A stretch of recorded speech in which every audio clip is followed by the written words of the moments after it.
The House Criminal Justice Committee will come to order. Would the clerk please take attendance? Chair Hope. Here. Representatives Andrews. Here. Carter. Green. Young. Here. Arbut. Here. Devendorf. Cerniglu. Here. Mueller, or Filler. Yes. Mueller. Bazak. Present. Harris. Here. Pagol. Here. Madam Chair, you have 9 members present. You do have a quorum. Thank you. Representative Andrews moves to adopt the minutes from the May 9th meeting. Without objection, the minutes are adopted. And now we will hear testimony on House Bill 4516. Representative Kofia. And if your fellow testifiers want to come up too, that's fine. Well, they're not witnesses, right? I don't know what. Thank you, Madam Chair. Good morning, committee. So with me is Heath Lowry, who is the staff attorney for the Michigan Coalition to End Domestic and Sexual Violence. And then Rachel, can you give us her name and title? She'll be joining us. Rachel Carr Shunk, Executive Director of the Uniting Three Fires Against Violence organization. She should be via Zoom.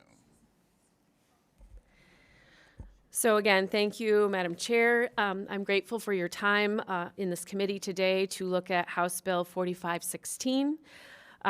This bill would, I'm grateful, as are the folks that I've brought with me today to talk about Michigan's tribal domestic violence and sexual violence shelters and service providers.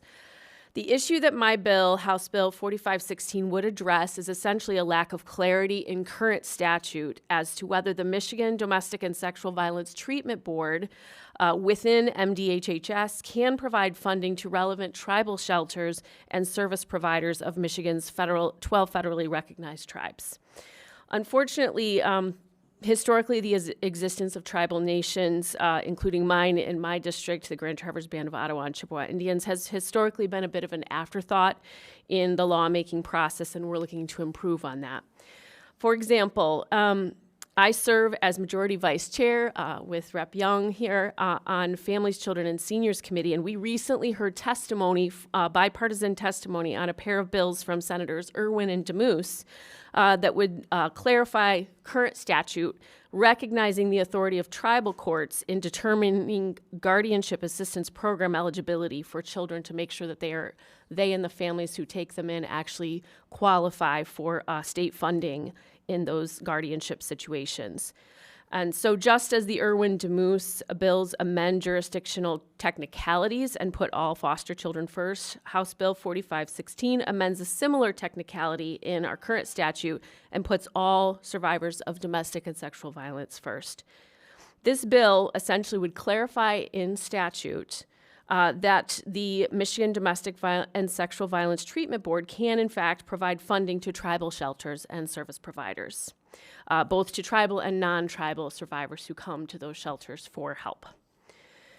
Currently, there's a handshake agreement, so this is a technical fix. There's currently a handshake agreement between the department and a tribal program, the one tribal program currently using this funding, the Sioux Tribe, to provide the funds needed to support survivors of domestic and sexual violence. And while this handshake agreement is appreciated, given current ambiguity in state law, changes in departmental staff or outside challenges have the potential of threatening the agreement. So this bill would just clear that up. It would solidify the provision of these services and give tribal resource providers the certainty that they will be able to fund their programs and provide needed support for survivors. So that's it in a nutshell. Thank you again to the members of the committee for taking up this bill. I'm happy to answer any questions you may have or hand the mic over to Heath. Sure, we'll hold questions until the end of the testimony if that's acceptable to members. Mr. Lowry. Good morning, representatives. As was previously stated, my name is Heath Lowry. I'm the policy attorney for the Michigan Coalition to End Domestic and Sexual Violence. We're a coalition of that is a nonprofit organization of more than 70 domestic and sexual violence service providers across the state. Our members serve every county in this state. They provide comprehensive services, including wraparound sexual assault response, forensic examinations, shelter, and advocacy. The coalition is asking you to support House Bill 4516, and we gladly worked with the sponsors last session and this session to develop a simple solution to address a significant oversight in the law. You received an excellent description of the bill just now, so I won't rehash that, but I want to relay the invaluable role that programs impacted by this change. Like all of our other member programs, tribal domestic and sexual violence service providers supply vital support to survivors in their local communities. They are a lifeline to Michiganders who have experienced trauma from sexual and domestic violence. Many tribal programs are located in resource-scarce areas where the program is the only accessible source of services for Michiganders, regardless of tribal citizenship. These programs deserve the same opportunities for funding that non-tribal programs who provide just the same services receive. These programs often even add insight and connection to the community that no other program can offer. This addition to their services greatly improves the experience of survivors going through the system. The precarious reliance on informal agreements creates instability and in the end just harms survivors.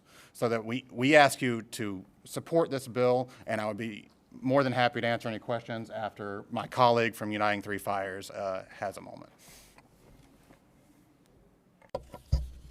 Thank you, Ms. Ready? Carr-Shunk. Yes, please. Good morning. My name is Rachel Carr-Shunk, and I'm the Executive Director for Uniting Three Fires Against Violence, Michigan's Tribal Domestic Violence and Sexual Assault Coalition. I'm a citizen of the Sault Ste. Marie Tribe of Chippewa Indians. However, today I'm speaking on behalf of Uniting Three Fires Against Violence. So we work with the 12 tribes in Michigan to support their response to gender-based violence. For those of you who may not be familiar with violence in Indian country, I'd like to share some statistics from the National Institute of Justice. We know that over 84% of Native women have experienced violence in their lifetime, and over 81% of Native men have experienced violence in their lifetime. We know that over half, or 56% of Native women have experienced sexual violence in their lifetime. We have some of the highest rates of violence impacting our communities, yet we do not have equitable access to life-saving resources. The National Institute of Justice also cites that more than 2 in 5 American Indian and Alaska Native female victims reported being physically injured and almost half needing services. However, more than a third, or 38%, were unable to receive necessary services.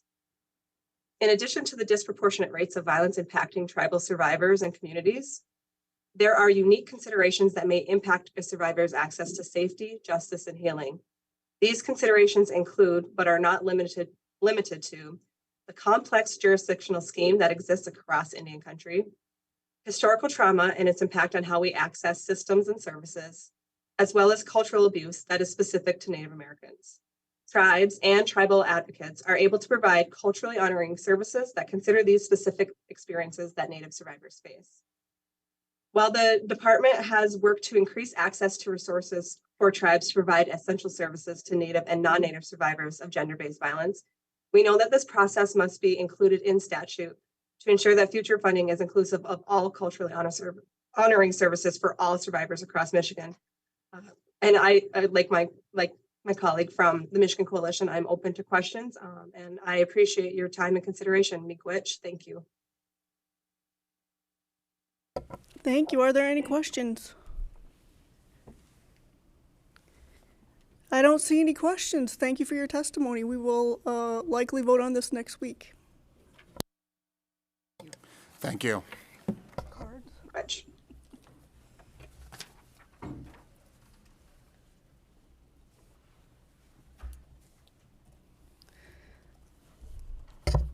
We have some cards to read in. On behalf of the Michigan Domestic and Sexual Violence Prevention and Treatment Board, they are in support of HB 4516, and Mr. Lowry did testify.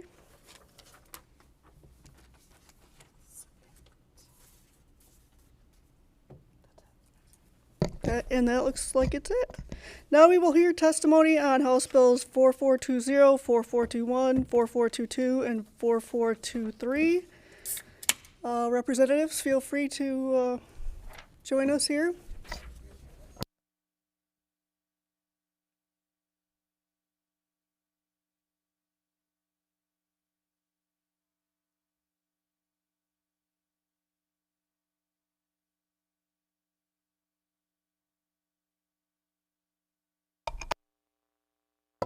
Go ahead and get started whenever you're ready. Good morning, members of the House Judiciary Committee. Thank you, Madam Chair, for the opportunity to testify this morning. It is an honor to be here with Reps Young, Filler, and also Van Workum.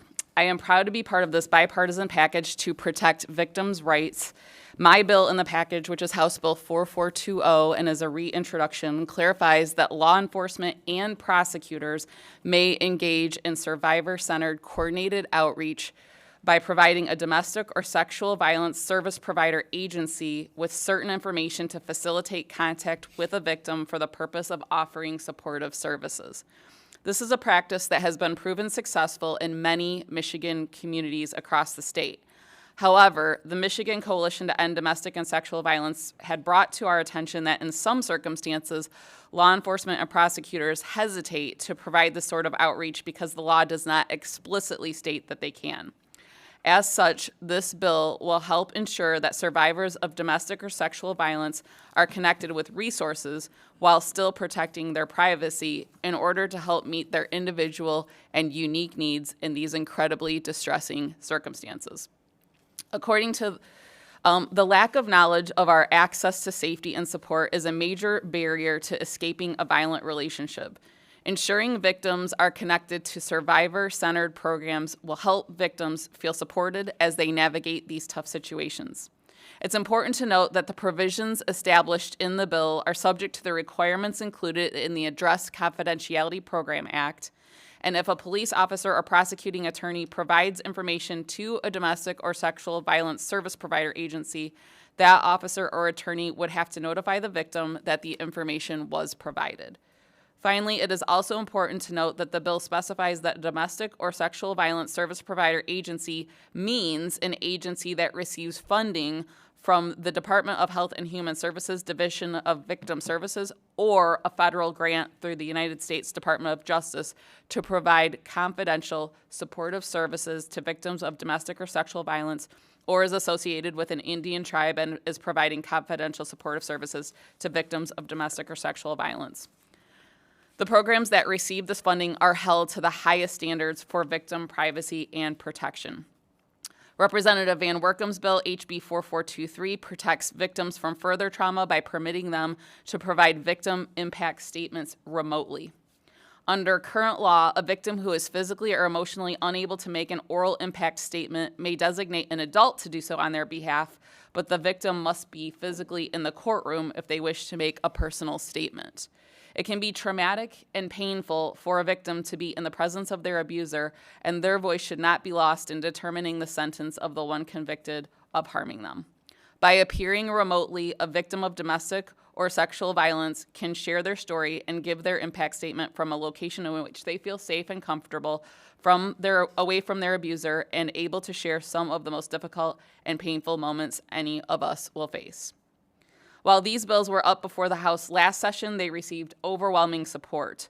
My bill, as well as 4421 and 4423, passed committee and the House unanimously, and Rep. Filler's bill, HB 4422, was nearly unanimous. These bills all take important steps to protect victims, get them help, and ensure their safety and recovery throughout the criminal justice process. Again, thank you for the opportunity to testify, and my colleagues will join me. All right. Good morning, and thank you, Madam Chair and members of the committee.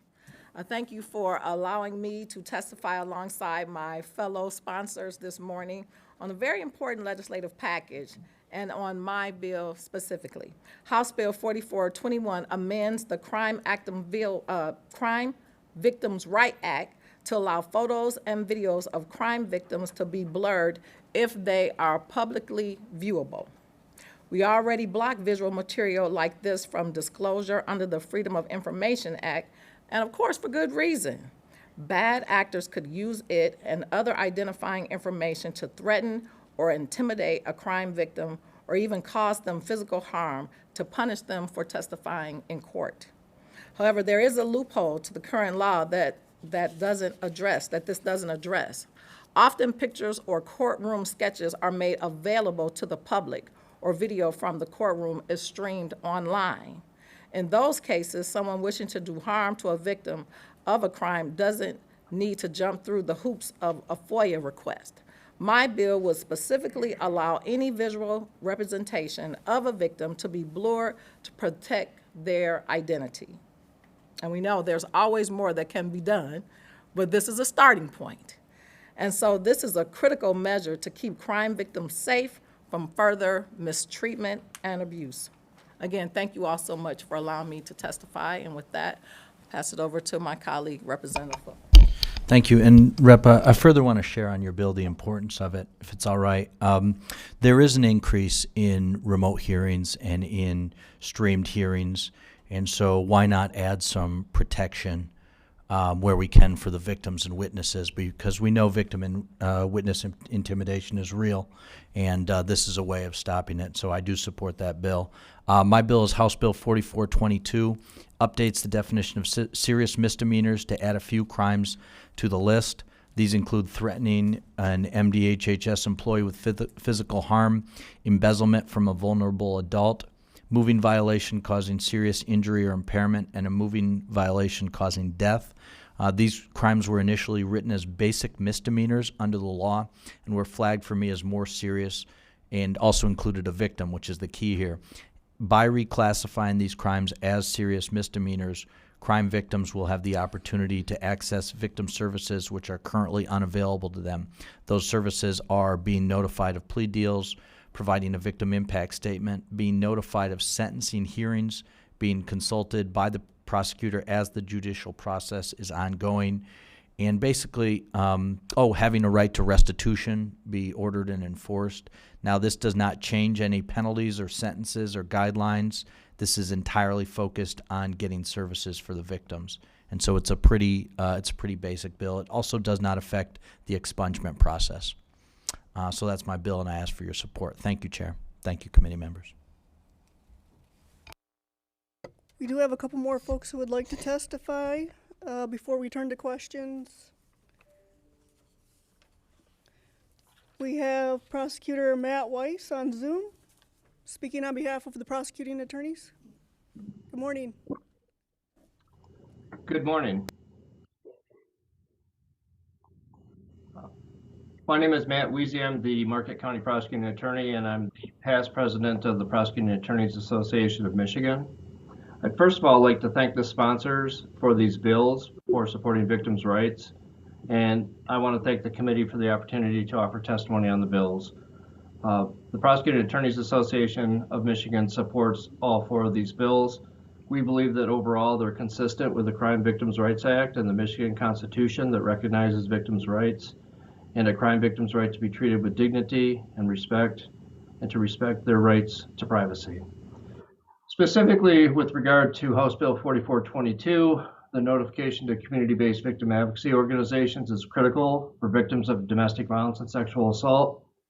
These organizations provide education, advocacy, and sometimes counseling services in a confidential setting for the victim or the survivor of these devastating types of crimes. We've been operating in this fashion in Marquette County for many years, working hand in hand with our community-based advocacy program. And we've had some hiccups along the way, but we've worked it out.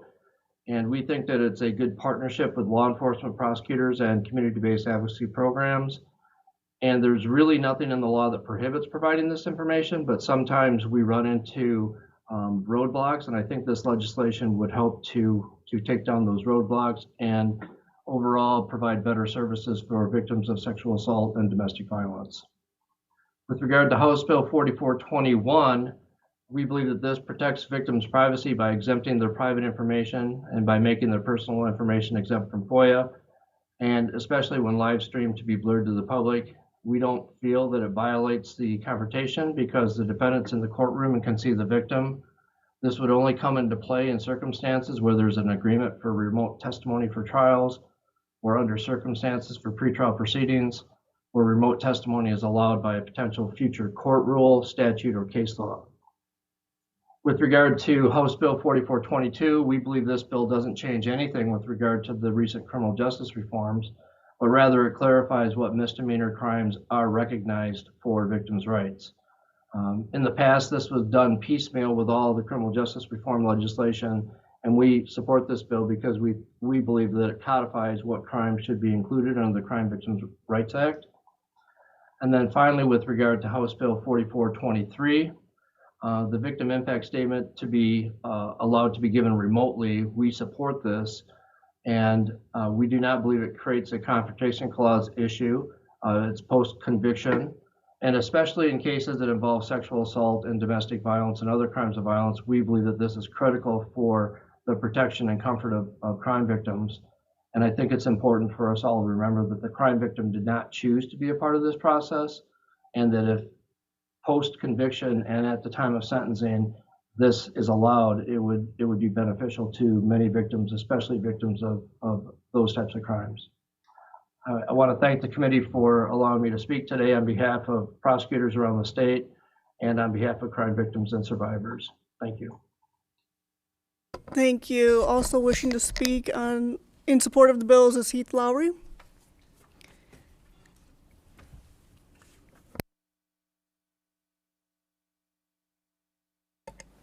Good morning again, representatives.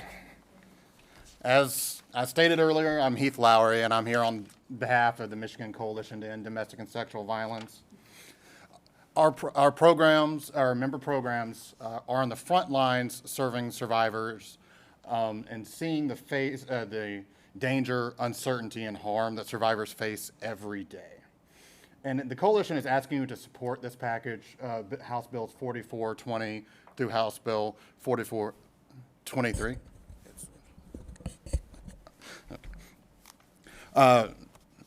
Firstly, House Bill 4420 codifies a very common practice of sharing information between law enforcement and domestic and sexual violence service providers. Some law enforcement agencies have ended this practice out of lack of specific authorization in statute to share this information. In many places, survivors are unaware of the services that can be provided to them simply because people don't think about it until they need it. And this information sharing would allows our programs to make that first contact just to make sure that people are aware of what services that are available to them, but they still get to choose whether they engage beyond that. Next, 4421 allows for the blurring of victim faces during Zoom court proceedings. And with the propagation of Zoom court, there's been new obstacles to safety and privacy and dignity for survivors participating in the process. The never-before-seen access to court proceedings has led to a practice of trolling court websites to profit off, frankly, the traumatic experiences of others. And unlike the judges, attorneys, and the perpetrator, the survivor did not choose to be a part of this process. And it is unconscionable as a society to force them to bear the trauma of the crime, but also face the exploitation of opportunists behind a keyboard. Any step to protect the identity of a survivor is a step towards a more just system, and we ask that you support this bill. Third, House Bill 4423 allows for the remote presentation of oral impact statements. In my time as a survivor, as a representative of survivors in the criminal justice process, delivering an oral impact statement is one of the most powerful practices in our current system. Survivors often feel as if they are unheard in the judicial process, but the impact statement forces everyone involved to stop and hear the voice of the survivor. However, the physical presence in the courtroom often leads to both mental and physical harm to the survivor. Being physically present, close, and in proximity to the perpetrator often has ununderstandable impacts on the survivor to even just have their voice heard. My clients often told me that proceeding by Zoom allowed them to feel heard, but without the unnecessary harm of being close to a perpetrator. The technological benefits that help all of us participate in the judicial process should also extend to survivors. And lastly, House Bill 4422 adds several crimes to the serious misdemeanor designation.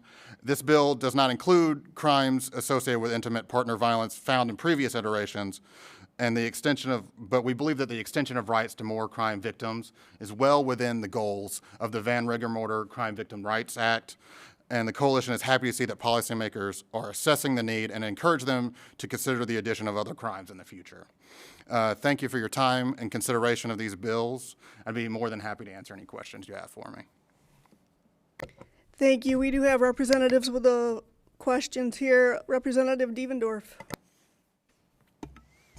Hello, thank you for being here.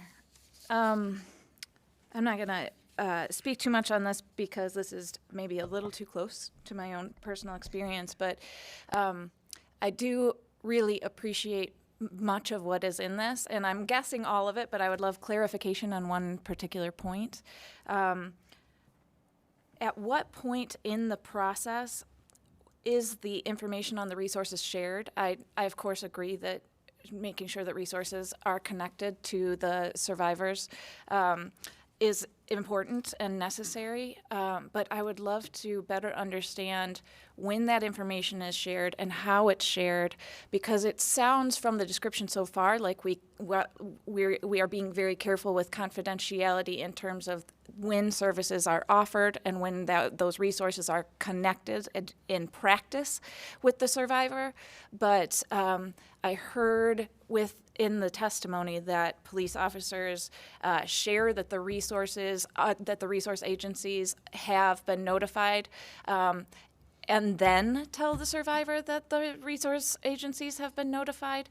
And I'm wondering why there isn't consent on the front end for that information to be shared with resource agencies, and then how we tell the victim survivor that those resources have been shared in a way that does not expose the victim survivor to more danger, considering so many survivors are still living in the dangerous situation when they need to be first connected with resources. Quite understandable, and yes, Excuse me, Mr. Lowry, before you respond, I'd like to invite the bill sponsors back up if they would like to respond as well.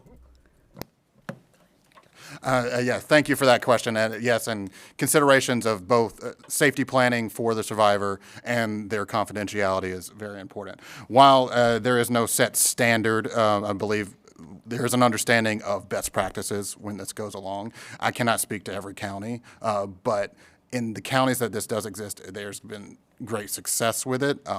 I've not heard any tales of going south, but I cannot tell you exactly when each county, each program and law enforcement agency engages in that way. I would just echo along with what Heath said. There's not a one-size-fits-all approach, so there's going to be some nuances, and I think the way the legislation is written allows for that flexibility. And then, like was mentioned in testimony, all the provisions of the Address Confidentiality Act are going to be followed as well. Representative Cerniglu. Thank you. So I don't have a question, but I just wanted to say that addressing Representative Rogers' bill, I actually did this job for End Violent Encounters in Ingham County. I worked out of the sheriff's office because we were allowed an office there, and I was provided with police reports for rural incidents where an act of domestic violence had occurred, usually as early as the next day, so that I was able to reach out to those survivors and ensure that they were safe, that if they needed shelter, I could connect them with that. I could provide them with information on personal protection orders and other resources. And in a lot of cases, I do believe, obviously this is subjective, but there were a lot of people that I spoke with who would not otherwise have reached out for those services and connected with them, because a lot of times people, when that happens, I just let it go and nothing happens and things continue as they did. But because we were able to, reach out there was then that connection there where they could connect with those services or receive those resources if they chose to do so.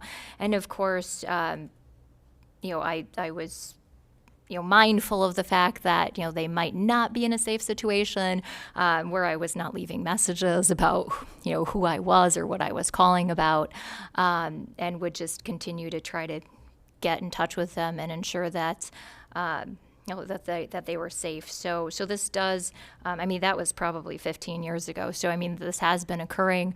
I found that it was useful and for what it provided, and I'm fully supportive of of seeing this bill so that other agencies can continue in that work. So thank you for bringing that forward.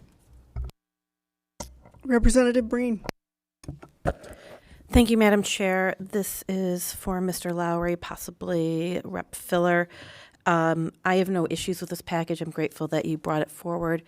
In looking at the serious misdemeanors that are being added to this, I'm wondering in the process of determining which serious misdemeanors to add, because one of them seems like just a little out of place. I don't have a problem with it.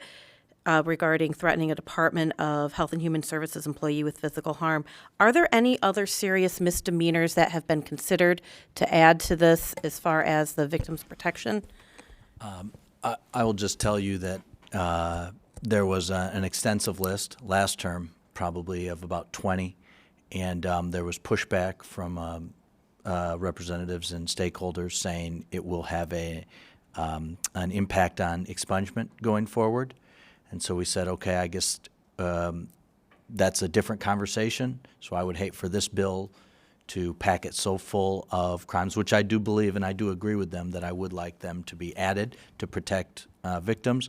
But I don't want this bill to somehow go down in flames because I packed it so full of additional crimes, and the bill just didn't have support from stakeholders and from representatives. So there will be probably a future attempt to take crimes which clearly have a very clear victim, and the victim would benefit from being added to the crime being added to the serious misdemeanor list. But that won't be this bill right here, probably. Just to be clear, I have no intention of derailing this bill. I would like to make sure that we are doing all we can to protect victims of crime, and I'd like to have that additional discussion with you to see what we can do about that. Thank you. Representative Arbit. Thank you, Madam Chair. I'd like to return to the conversation about 4420. I think my question is about the current process, and Representative Rogers, you can maybe help with this.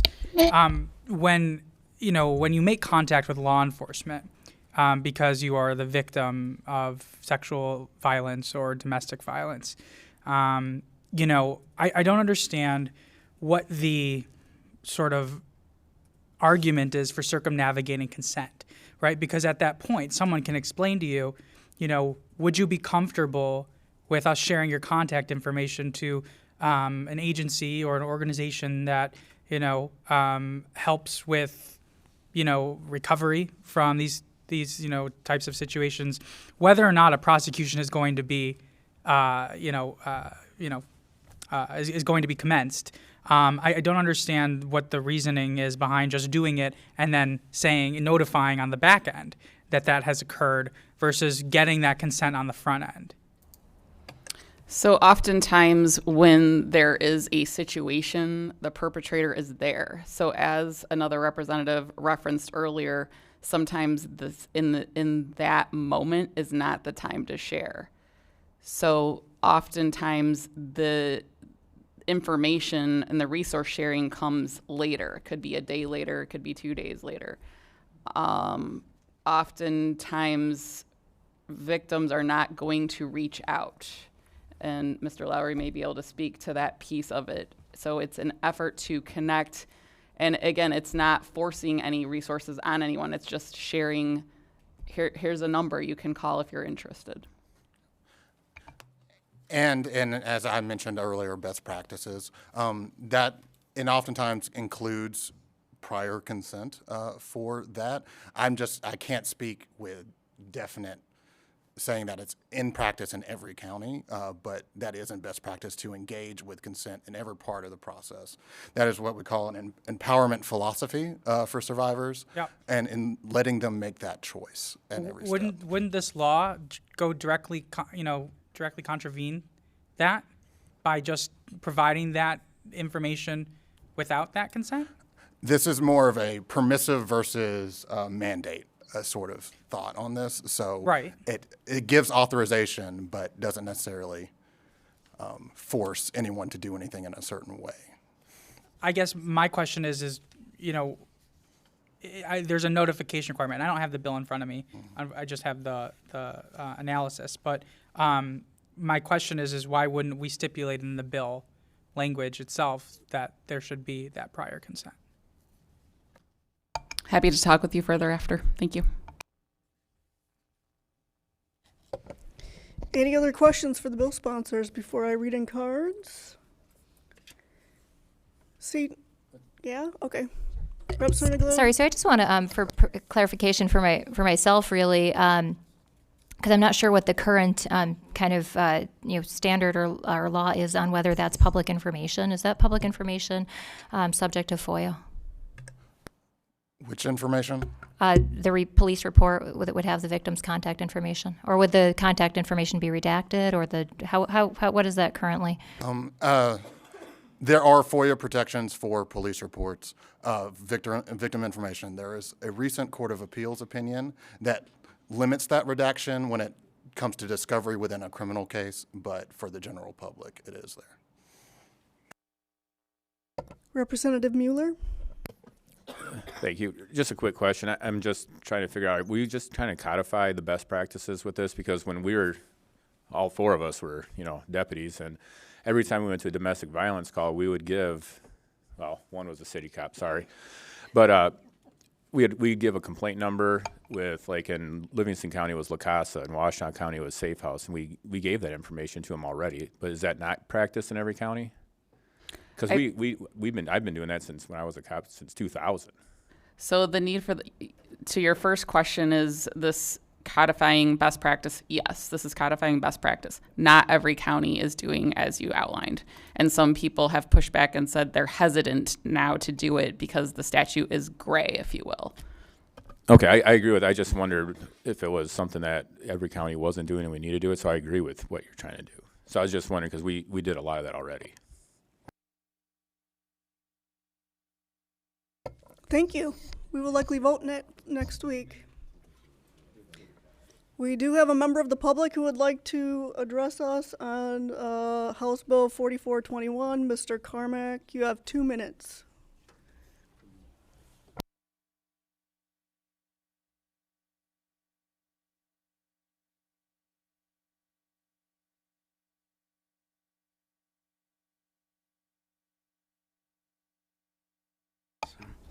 My name's Robert Carmack. Good morning.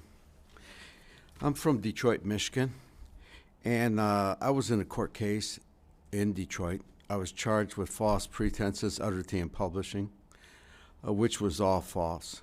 I had 2 tethers put on my ankle for 2.5 years, where they electrocuted me on both ankles, gave me colon cancer. The situation is that the charges that were brought to me were only brought to me because I caught the mayor of Detroit cheating on his wife.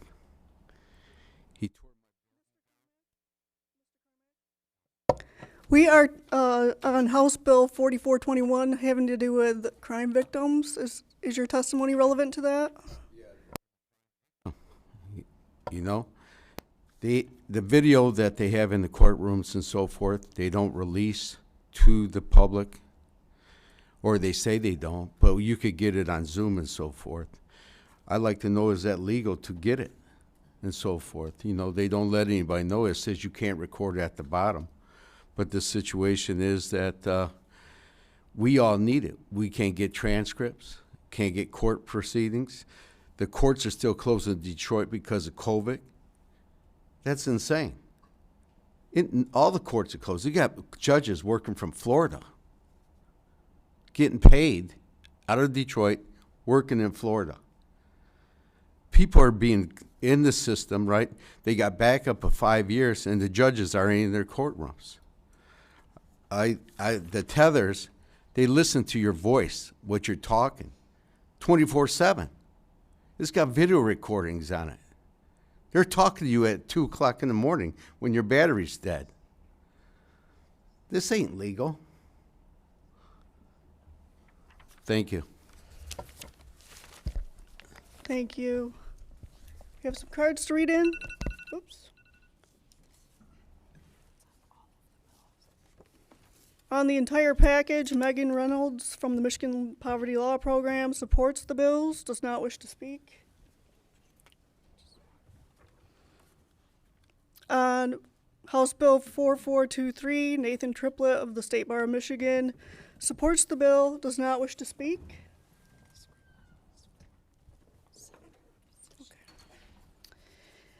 And then on House Bill 4420, the Michigan Domestic and Sexual Violence Prevention and Treatment Board supports. On House Bill 4421, the Michigan Domestic Violence and Sexual Prevention and Treatment Board opposes. On House Bill 4422, the Treatment Board is neutral. And on 4423, the Treatment Board supports. And now we will turn to a vote on House Bills 4438 and House Bill and 4439, which we took testimony on last time. I'll take a motion to report House Bill. Moved by Representative Breen. With recommendation, Madam Clerk, would you please call the vote? Yes. Representatives Andrews. Yes. Carter. Yes. Breen. Aye. Young. Yes. Carbett. Yes. Devendorf. Yes. Cerniglu. Yes. Filler. Yes. Mueller. Yes. Bazat. Yes. Harris. Yes. Begal. Yes. Madam Chair, you have 13 yeas, 0 nays, 0 pass. House Bill 4438 is reported with recommendation. Thank you. I'll take a motion to report HB 4439 with recommendation. Representative Bazat moves. Madam Clerk, please call the vote. Thank you, Madam Chair. Chair Hope. Yes. Representatives Andrews. Yes. Carter. Yes. Breen. Aye. Young. Yes. Carbett. Yes. Devendorf. Yes. Cerniglu. Yes. Filler. Yes. Mueller. Yes. Bazat. Yes. Harris. Yes. Begal. Yes. Madam Chair, you have 13 yeas, 0 nays, 0 pass. House Bill 4439 is reported with recommendation. Thank you. We have no absent members, and there being no further business before the committee stands adjourned.